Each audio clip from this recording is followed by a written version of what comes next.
Arkadaşlar bugün çizgi filmlerimizin için tuhaf bir şey var.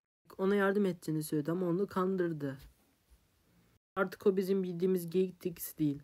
Her söz onun bakız onun kontrolündeydi. Ailesini seven bir kadındı. Ona da yardım ettiğini söyledi ama onu da kandırdı.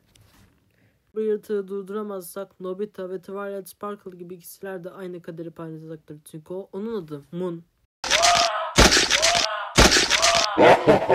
Kalsaydım az kalsın bu uçak benim adımı söyleyecekti. Ama sana da sesim Nancy. Sende bir cesaretlik var. Çünkü senin gibi birisi korkup kaçmışsın ama sen kaçamadın. Neyse lan. Şimdi sırada Nobita.